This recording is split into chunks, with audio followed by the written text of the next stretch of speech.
श्री शिवाय नमस्तुभ्यम। दोस्तों जय श्री महाकाल। कैसे हो आप सब? स्वागत है आपका अपनी चैनल ज्ञान भक्ति चैनल में। दोस्तों भगवान भोलेनाथ पर जल, बेलपत्री, काले तिल, कच्चा दूध, मूंग, चावल, अक्षत सभी समर्पित करते हैं। लेकिन क्या आप जानते हो कि गन्ने का रस भगवान भोलेनाथ को समर्पित करने से क्या होता है? जी हाँ दोस्तों, भगवान भोलेनाथ को गन्ने का रस समर्पित करने से क्या होता है, आज के वीडियो में हम आपको बताएंगे। दोस्तों भगवान भोलेनाथ गन्ने के रस चढ़ाने से शीघ्र अति शीघ्र प्रसन्न होते हैं। दोस्तों काशी नगरी में एक विवेक नाम का युवक रहता था। वह साधारण परिवार से था, लेकिन उसका मन भगवान भोलेनाथ में लगा रहता था। वह भगवान भोलेनाथ का भक्त था, लेकिन वह आर्थिक तंगी से परेशान था। उसका व्यापार नहीं चल रहा था, इस कारण वह बहुत दुखी था। विवेक शारीरिक स्थिति और मानसिक स्थिति से दोनों से बहुत परेशान था। एक दिन उसने किसी साधु महात्मा को यह कहते हुए सुना कि भगवान भोलेनाथ को गन्ने का रस समर्पित करने से सभी कष्ट दूर हो जाते हैं। तब विवेक ने उसी क्षण संकल्प लिया कि वह भगवान भोलेनाथ को गन्ने का रस से अभिषेक करेगा। दोस्तों अगले दिन सोमवार को भगवान भोलेनाथ को उसने गन्ने का रस पूरी श्रद्धा और भावना से समर्पित किया और भगवान भोलेनाथ से प्रार्थना की कि हे महादेव, मैंने आपको यह गन्ने का रस समर्पित किया है और जैसे गन्ने की मिठास होती है वैसे ही हमारे जीवन में मिठास भर दो। इस तरह उसने भगवान भोलेनाथ से श्रद्धा और प्रेम पूर्वक प्रार्थना की।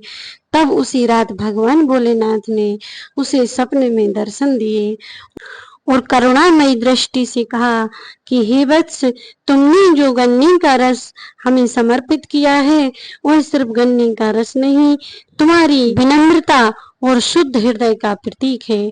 जो व्यक्ति गन्ने का रस में मुझे श्रद्धा और निस्वार्थ भाव से समर्पित करेगा उसे यह 4 लाभ प्राप्त होंगे। भगवान भोलेनाथ बोले, गन्ने का रस कोई साधारण रस नहीं है, यह लक्ष्मी स्वरूप का तत्व है।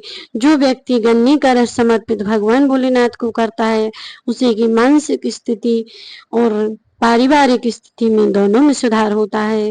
दोस्तों गन्ने का रस भगवान भोलेनाथ पर समर्पित करने से आर्थिक स्थिति दूर हो जाती है, मानसिक तनाव शांत हो जाता है, रोग मुक्ति मिल जाती है, घर में लक्ष्मी की प्राप्ति होती है। जैसे गन्ने के रस मीठा होता है वैसे ही हमारे जीवन में मिठास आ जाती है। दोस्तों गन्ने का रस भगवान भोलेनाथ को चढ़ाने से बहुत ही लाभ होता है। इससे भगवान भोलेनाथ प्रसन्न होकर भक्त को मनवांछित फल प्राप्त करते हैं। दोस्तों गन्ने का रस लक्ष्मी का प्रतीक माना जाता है। इससे हमारे घर में लक्ष्मी का वास होता है, हमारी जिंदगी में मधुरता आती है, हमारे मन में मन की कटुता समाप्त हो जाती है।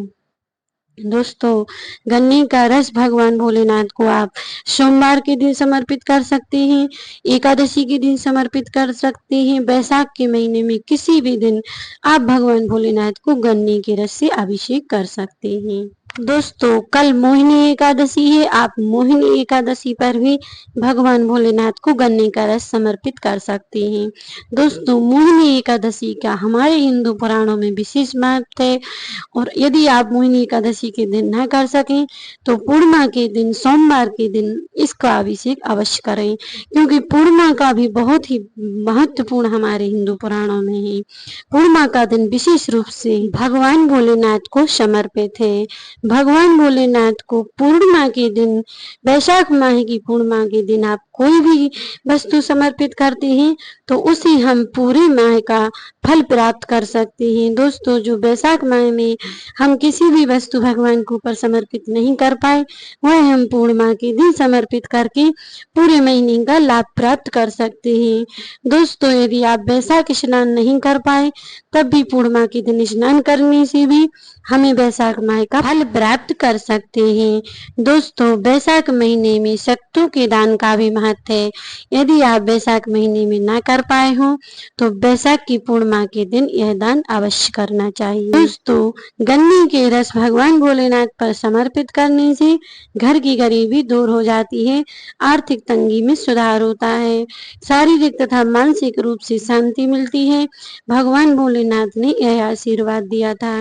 दोस्तों, यह थी गन्ने की रस की जानकारी जो हमने आपको दी। अगर आपको अच्छी लगी हो तो कमेंट में श्री शिवाय नमस्तुभ्यम जरूर लिख देना। दोस्तों, वैशाख महीने में भगवान भोलेनाथ को किसी भी वस्तु समर्पित करने से हमें 1000 गुना फल की प्राप्ति होती है। तो मिलते हैं नेक्स्ट वीडियो में। जय श्री महाकाल।